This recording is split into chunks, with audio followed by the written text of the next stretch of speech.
सबसे पहला प्रश्न हम करेंगे, आपको उत्तर देना है। भजन के लिए सुविधा है या सुविधा के लिए भजन है? उत्तर दीजिए जी। भजन के लिए सुविधा है। पक्का दिमाग में है? नहीं, देख लो, वृंदावन में बैठे हो।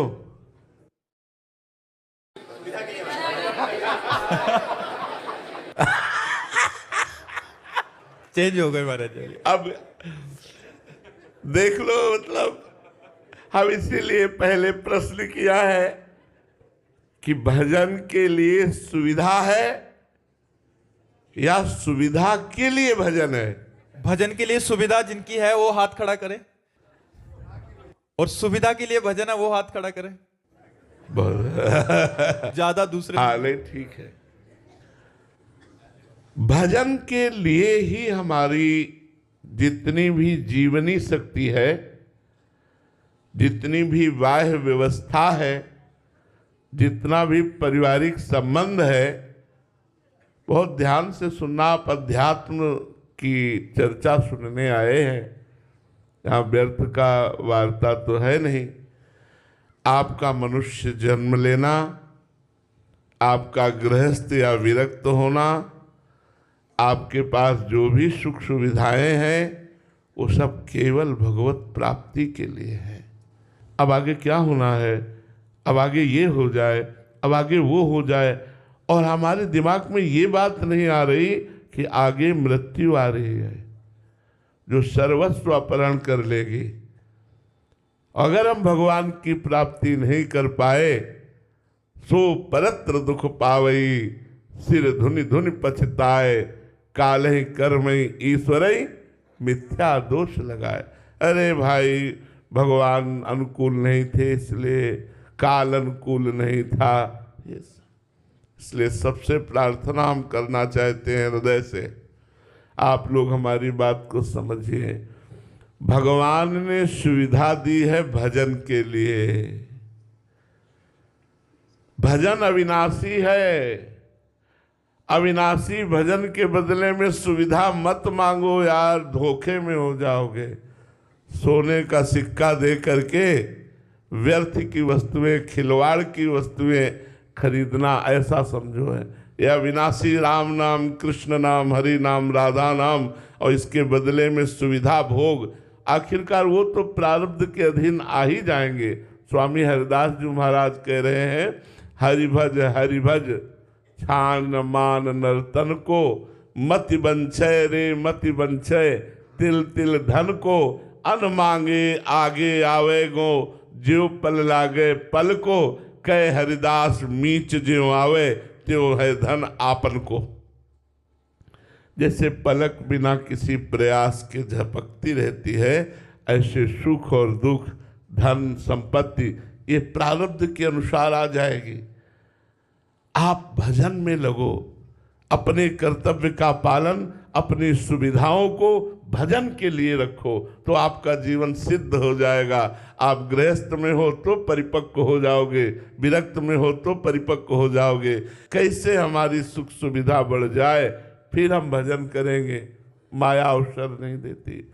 अभी भजन कर लो, ये सब होता रहेगा। भजन के लिए जीवन है, ये हम आपके दिमाग में बैठालना चाहते हैं, बैठा लो। भजन के लिए जीवन है, भजन के लिए नहीं तो व्यर्थ जीवन है। कुछ भी बन जाओ, बड़े बड़े चक्रवर्ती सम्राट खाक में मिल गए, कुछ नहीं। एक बार राजसूय यज्ञ में महाराज अर्जुन भगवान श्री कृष्ण के पास बैठे हुए थे, तो देखा एक चींटा एक चावल के दाने को बड़ी मेहनत से, एक टांग टूटी हुई थी, 3 टांग के बल जोर लगा के एक चावल के दाने को ले जा रहा था। अर्जुन काफी देर से उस पर नजर गड़ाए हुए थे। बोले, प्रभु कितना कितना वैभव देते हो लोगों को, इस बेचारे चींटे को देखो, एक दाना चावल का लेकर कितने श्रम से अपने लक्ष्य की तरफ जा रहा है। इसकी एक टांग टूटी हुई, क्या इस पर भी कभी कृपा होगी? कभी इसे ऐश्वर्यवान सुखवान बनाओगे? तो भगवान ने कहा तुम इसे जानते हो? बोले नहीं। भगवान ने कहा हम इसे जानते हैं, 14 बार इंद्र बन चुका है। वह चीटा 14 बार इंद्र बन चुका है।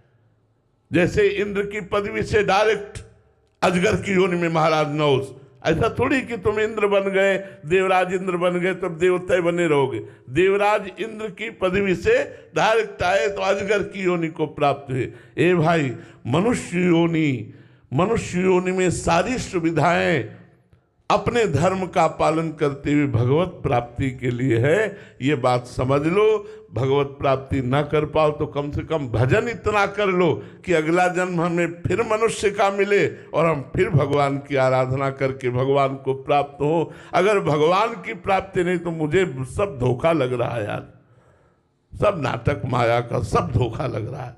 हमारी बात सुनो, मरने के बाद की बात बताओ क्या है तुम्हारे पास? और वो आने वाली है मृत्यु, कब आने वाली है थोड़ी पता नहीं है यार। 1 मिनट में आ सकती है, 10 वर्ष बाद आ सकती है। इस शरीर के 55-56 वर्ष व्यतीत हो गए, ऐसे व्यतीत हो गए पता ही नहीं लगे। अब 56 साल का शरीर, पता नहीं कितने मिनट है और सब छूट जाएगा। सब, ये शरीर भी छूट जाएगा, सारा वैभव छूट जाएगा। जाएगा क्या कमाया? तत्वबोध, भगवत प्रेम, भजन। खास बात समझो, सत्संग का मतलब होता है जागृति, साधु संग का मतलब होता है अध्यात्म में स्थिति, मनोरंजन नहीं। तो आप उस दिन की सोचो जिस दिन हंस अकेला उड़ने के लिए तैयार होगा। उस समय कौन है तुम्हारे पास, क्या है तुम्हारे पास?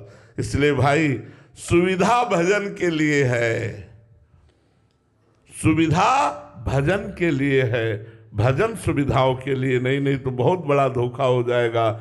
भजन करके सुविधा चाहोगे तो बहुत घाटे में हो जाओगे, और अगर सुविधाओं का प्रयोग भजन में करोगे तो परम लाभ प्राप्त हो जाएगा। यही लोग थोड़ी है, ये तो बहुत गंदा लोग है यार, इसे मर्त लोग कहते हैं। बड़े सुंदर सुंदर लोक भगवान ने रचना की है और सब लोगों से भगवान ने परम धामों की रचना की। श्रेष्ठ परम धामों में भी बड़े प्रेम में भगवान के मंगलमय धाम है, मंगलमय रूप है। तो हम वहां चलने की सोचे, यही क्यों? इसलिए अमृत कुंड की तरफ, तमसो माँ ज्योतिर्गमय मृत्युर्मा अमृतम गमय, अमृत की यात्रा करो। यहाँ आप लोग जुड़े हो वृंदावन में आकर के, तो भगवत मार्ग के लिए जुड़े हो, अध्यात्म के लिए जुड़े हो। लौकिक संपत्ति तो पीछे घूमेगी। इसलिए हम सबसे ये बात समझाना चाहते हैं कि मनुष्य जीवन से लेकर हर सुविधा केवल भगवत प्राप्ति के लिए मिली। साधन धाम मोक्ष कर द्वारा पाई न जे परलोक संहारा। ये परलोक संभालने के लिए मिला है। तो हमारी प्रार्थना मान लो, जिससे जितना अधिक से अधिक बन सके नाम जप करो।